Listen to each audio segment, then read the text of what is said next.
하나님 아버지의 사랑과 우리 주 예수 그리스도의 은혜와 평강이 저와 여러분 심령 속에 말씀과 성령으로 충만하시기를 우리 주 예수 그리스도 이름으로 간절히 축원합니다. 오늘은요, 신약성경 사도행전 10장을 본문으로 해서요, 고넬료의 신앙과 다시 재림하시는 주 예수님 그리스도라는 제목으로 하나님의 말씀을 받도록 하겠습니다. 먼저 1절인데요. 가이사랴에 고넬료라 하는 사람이 있으니 이달리아데라 하는 군대의 백부장이라. 여기서 가이사랴는요, 팔레스타인 서쪽 지중해 안에 있는 도시이고요. 그 당시 로마 총독이 있던 중요 도시입니다. 이달리아데에는 이탈리아 사람의 군법들로 된 군대입니다. 당시에 로마 군인들은 대부분 토인들로 되어 있었는데요. 그 중에 이탈리아인들로 된 부대가 있었습니다. 고넬료가 거느린 100명의 이 군부대는 이달리아대의 한 부대입니다. 2절인데요. 그가 경건하여 온 집으로 더불어 하나님을 경외하며 백성을 많이 구제하고 하나님께 항상 기도하더니. 자, 고넬료가 이방인, 즉 로마인이지만 경건하여 온 집으로 더불어 하나님을 경외하며 백성을 많이 구제하였으며 하나님께 항상 기도하는 생활을 하였습니다. 경건은 하나님 앞에 올바로 사는 생활입니다. 고넬료는 자기 개인이 경건할 뿐만 아니라 그 가족 전체가 경건한 생활을 하였습니다. 이것은 그 자신도 힘을 썼겠지만 무엇보다도 하나님의 큰 축복이었습니다. 고넬료의 경건한 생활은 다른 사람에게 사랑과 선으로 나타나고 자기 자신에게도 아름다운 열매가 맺혔습니다. 그래서 야고보서 1장 27절에 보시면요. 하나님 아버지 앞에서 정결하고 더러움이 없는 경건은 곧 고아와 가부를 그 환난 중에 돌아보고 또 자기를 지켜 새 속에 물들지 아니하는 이것이니라 라고 하였습니다. 고넬료와 같이 온 집으로 더불어 하나님을 경외하는 것은 참으로 귀합니다. 아브라함도 온 집으로 더불어 하나님을 경외하였습니다. 사무엘은 하나님을 경외하였지만 그의 아들들은 불량하였다고 말씀하고 있습니다. 다윗이 믿음의 성군이었지만 온 집으로 더불어 하나님을 경외하는 일은 못하였습니다. 자기가 먼저 하나님을 경외하는 생활을 하면 자기의 가족들도 점차 하나님을 경외할 날이 올 것입니다. 자기의 힘으로 온 가족이 하나님을 경외하려고 하면 안 됩니다. 자기가 먼저 하나님을 경외하며 믿음의 신앙의 다름박질을 잘하면 믿지 않는 가족이 있다고 할지라도 언젠가는 회개하고 돌아오는 경우가 많습니다. 하나님을 경외하는 생활을 하려면 하나님을 살아계신 하나님으로 믿고 그 하나님 앞에서 두렵고 떨리는 마음으로 그 순종하고 그분의 인도를 받아야 합니다. 예수님 믿는 사람들은 일생 동안 하나님 경외하는 것을 배워야 합니다. 그래서 신명기 4장 10절에는요. 네가 호렙산에서 네 하나님 여호와 앞에 섰던 날에 여호와께서 내게 이르시기를 나를 위하여 백성을 모으라. 내가 그들에게 내 말을 들려서 그들로 세상에 사는 날 동안 나 경외함을 배우게 하며 그 자녀에게 가르치게 하려 하노라 라고 말씀하고 있습니다.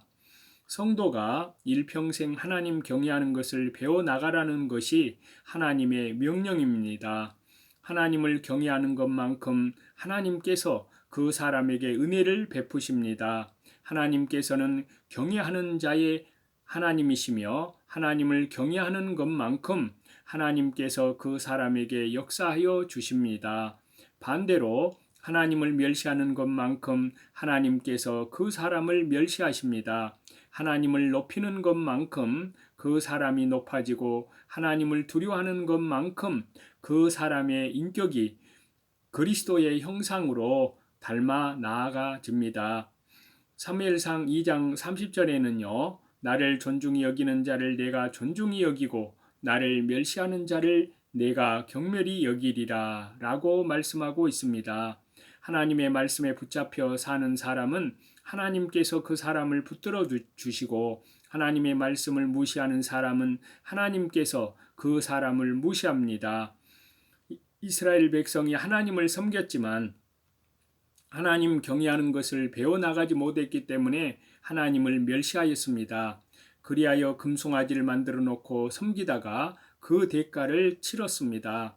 주님을 경외하는 자는 여호와의 사자가 와서 진을 치고 환난에서 건져 주십니다.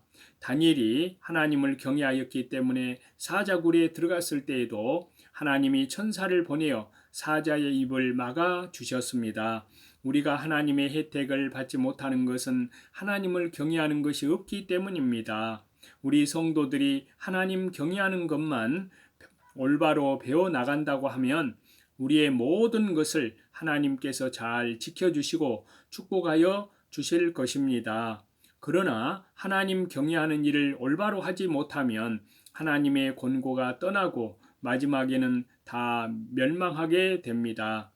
언제나 누구나 하나님 경외하는 것이 점점 퇴보되어 가면은 하나님의 심판과 멸망이 가까워 온다는 것을 알아야 합니다. 고넬료는 하나님을 경외하였기 때문에 다른 사람에게도 사랑과 선을 베풀어 구제를 많이 하게 되었고 하나님 나라의 복음을 위해서 살게 되었습니다. 다른 사람을 구제할 때는 대가를 바라지 말고 도와주어야 합니다. 구제할 때 오른손이 하는 것을 왼손이 알지 못하게 하라고 하셨습니다. 부지런히 일을 하여 다른 사람을 도와주되 자신은 될 수 있는 대로 구제를 받지 않으려는 자립 정신을 가져야 합니다. 사람에게 구제받을 생각을 가지면 하나님께서 도와주시지 않습니다. 하늘은 스스로 돕는 자를 돕는다는 격언이 있습니다. 자기가 자기 일을 처리하여 나가려고 힘쓰는 사람을 하나님께서 도와주신다는 말씀입니다. 또한 3절인데요. 하루는 제9시쯤 되어 환상 중에 밝히 봄에 하나님의 사자가 들어와 가로되 고넬료야 하니. 유대인은 하루에 3번씩 기도하는 습관이 있었습니다.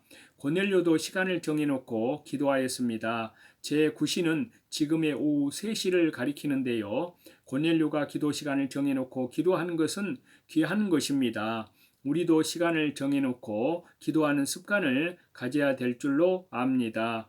기도하는 시간은 새벽 시간이 제일 좋습니다. 새벽에 일어나서 먼저 기도를 하고 그 다음에 다른 일을 하여야 합니다. 기도하지 않고 다른 일만 하는 사람은 생명의 양식을 얻지 않고 내어버린 사람과 같습니다. 기도하는 시간이 제일 귀중한 시간입니다.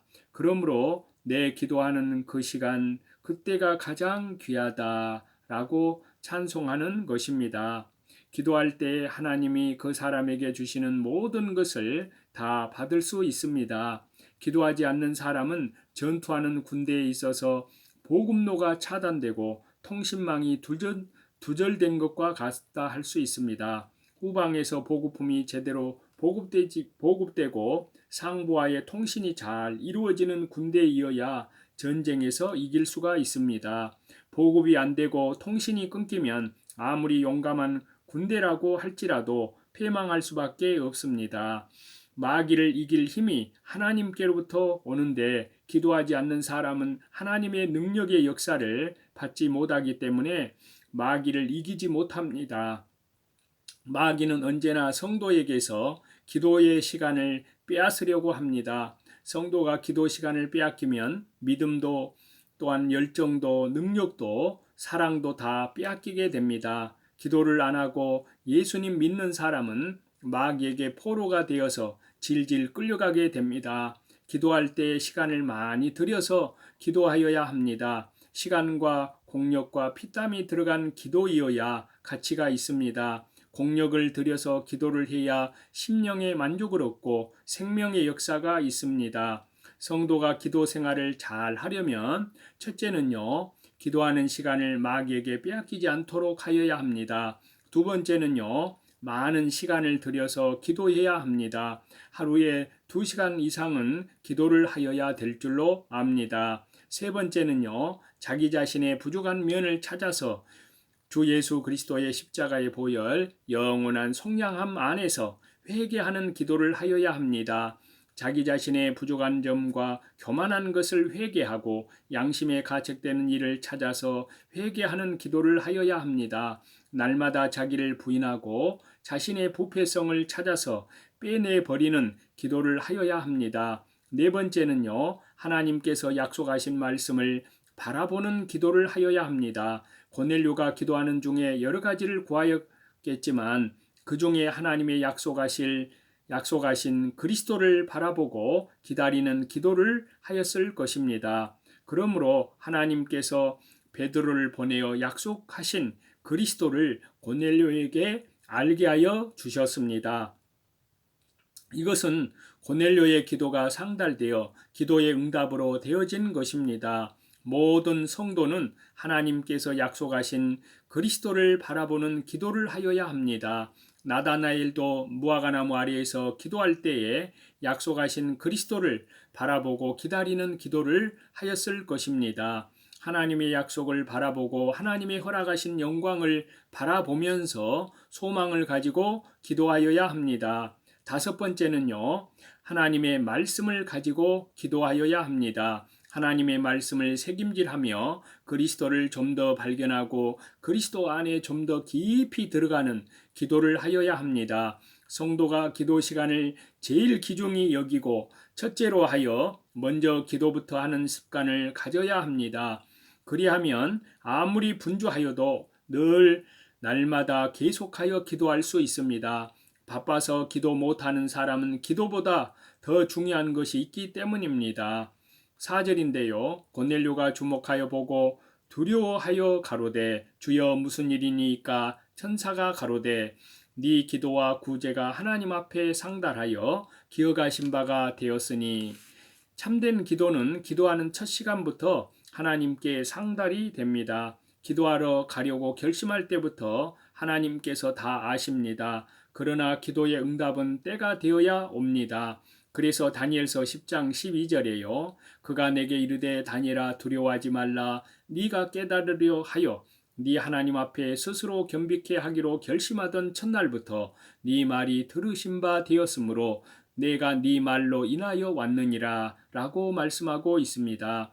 기도하려고 결심하면 그때부터 하나님께서 은혜를 주십니다. 그러나 응답을 받을 때까지 계속하여 기도하면 반드시 하나님께서 응답하여 주십니다. 천사가 고넬료에게 나타나서 네 기도와 구제가 하나님 앞에 상달되었다고 하였습니다. 성도의 기도와 또한 연보는 하나님께서 기쁘게 받으시는 향기로운 제물이라고 빌립보서 4장 16절에서 18절에 그렇게 말씀하고 있습니다. 5절에서 6절인데요. 네가 지금 사람들을 요바에 보내어 베드로라는 시몬을 청하라. 저는 피장 시몬의 집에 우거하니 그 집은 해변에 있느니라 하더라. 천사는 고넬료에게 사람을 요바로 보내서 피장 시몬의 집에 있는 베드로를 청하라고 하였습니다. 하나님께서 고넬료에게 가르침을 받을 자를 소개하여 준 것입니다. 경건하여 하나님을 경외하고 기도를 많이 하는 사람에게는 하나님께서 올바로 가르침을 받을 수 있도록 인도하여 주십니다. 7절에서 8절인데요. 마침 말하던 천사가 떠나매 고넬료가 집안 하인 둘과 종졸 가운데 경건한 사람 하나를 불러 이 일을 다 고하고 요바로 보내니라. 고넬료가 하인 두 사람과 종졸 하인보다 좀 더 나은 사람입니다. 그런 사람 가운데서 경건한 사람 한 사람을 요바에 보냈습니다. 고넬료가 베드로를 청하기 위하여 사람을 택할 때 경건한 사람을 택한 것은 잘한 일입니다. 하나님의 일은 믿음으로 해야 하며 인간의 지식이나 인간의 경험으로 하는 것이 아닙니다. 경건한 사람을 보내어 믿음으로 해야만 하나님의 일에 실패가 없습니다. 우리도 하나님의 일에 실패가 없도록 모든 일을 충성되고 믿음의 비밀을 가진 자에게 맡겨야 합니다. 9절인데요. 이튿날 저희가 행하여 성에 가까이 갔을 그때에 베드로가 기도하려고 지붕에 올라가니 시간은 제6시더라. 베드로가 제6시 지금의 12시에 기도하려고 지붕에 올라갔습니다. 유대 나라 지붕은 평평하여 기도하는 장소로 사용이 되었습니다. 10절인데요. 시장하여 먹고자 하매 사람이 준비할 때 비몽사몽간에 그 집 사람 식구들이 음식을 준비하는 시간에 베드로는 지붕에 올라가서 기도하였습니다. 베드로는 짧은 시간도 낭비하지 않고 틈틈이 기도하고 부지런히 기도하는 생활을 하였습니다. 베드로가 기도하는 중에 꿈에 보는 것처럼 하나님의 계시가 보였습니다. 이것은 베드로 자신의 정신적인 변화가 아니고 심령이 신령한 자리에 들어가 객관적인 계시를 본 것입니다. 11절인데요. 하늘이 열리며 한 그릇이 내려오는 것을 보니 큰 보자기 같고 내 길을 메어 땅에 드리웠더라. 자, 하늘이 열리고 보자기가 내려와서 드리운 것은 이 계시가 하나님께로부터 오는 것을 의미합니다. 12절에서 13절인데요. 그 안에는 땅에 있는 각색 네 발 가진 짐승과 기는 것과 공중에 나는 것들이 있는데 또 소리가 있으되 베드로야 일어나 잡아먹으라 하거늘. 자, 여기에 있는 네 발 가진 짐승과 기는 것과 공중의 새들은 하나님께서 먹지 말라고 금하신 그러한 짐승들로서요. 유대인들이 더럽게 여겨 먹지 않는 것들입니다. 하나님께서 베드로에게 그것들을 잡아먹으라고 하였습니다. 잡아먹으라고 한 이유는요. 첫 번째는 구약의 의문과 의식은 제거되었다는 뜻입니다. 두 번째는요. 그 의식과 의문은 이스라엘과 이방인을 구별해 놓은 것이었습니다. 그런데 이제는 그 담벽이 제거되어 차별이 없다는 뜻입니다. 3절인데요. 그 짐승들은 이방인들을 상징하는 것으로서요. 이제는 유대인이나 이방인이나 차별이 없이 복음을 전해야 될 것과 이방인도 믿음으로 깨끗해져서 구원의 반열에 참여하게 될 것을 계시하여 주신 것입니다. 14절인데요. 베드로가 하루되 주여 그럴 수 없나이다. 속되고 깨끗지 아니한 물건을 내가 언제든지 먹지 아니하였사옵나이다 한데, 자, 베드로가 속되고 깨끗지 아니한 것은 내가 언제든지 먹지 아니하였다고 말하였는데요. 베드로는 예수님의 십자가로 구약의 의문과 의식을 제거한 것을 아직도 깨닫지 못하고 그러한 짐승들을 지금까지 먹지 않았습니다. 잡아먹으라는 하나님의 명령을 받고도 속되고 깨끗지 않은 것은 먹지 않겠다고 하였습니다. 베드로는 이 계시의 참 뜻을 아직 깨닫지 못하였습니다. 15절인데요. 또 두 번째 소리 있으되 하나님께서 말씀하시기를 하나님께서 깨끗게 하신 것을 네가 속되다 하지 말라 하더라. 자, 구약의 모든 의문과 의식은 주 예수 그리스도의 십자가로서 완전히 도말되고 제거되었기 때문에 이제는 그 생물들이 더러운 것이 아니라는 뜻입니다. 하나님께서 지으신 모든 것이 선한데 그것을 부정하다 속되다 하여 버리면 안 된다는 뜻이고요. 이방인을 더럽다고 버리지 말고 복음을 전하라는 뜻입니다. 16절인데요. 이런 일이 3번 있은 후에 그릇이 곧 하늘로 올리워 가니라. 자, 이런 일이 3번 있었다는 것은 13절에서 15절까지의 내용이 3번 되풀이하였다는 것입니다. 즉 하늘에서 소리가 있어 베드로야 일어나 잡아먹으라 하였고 베드로는 그럴 수 없나이다. 속되고 깨끗지 않은 물건은 내가 언제든지 먹지 아니하였나이다 하고 하나님께서 깨끗게 하신 것을 네가 속되다 하지 말라고 한 이 내용을 3번 반복하였다는 뜻입니다. 잡아먹으라는 말씀을 3번 하였고 베드로는 3번 거부하였으며 하나님께서 깨끗하게 하신 것을 네가 속되다 하지 말라는 말씀을 3번 하신 것입니다. 베드로가 율법의 의식에 강하게 얽매여 있었고 고집이 세서 하나님의 명령을 3번 거부한 것입니다. 그러나 베드로는 고넬료가 보낸 사람들이 왔을 때에 비로소 그 계시의 뜻을 깨닫게 됩니다. 사람이 아무리 거역하여도 하나님께서 하시고자 하시는 것은 기어코 성취시키고 마는 것입니다.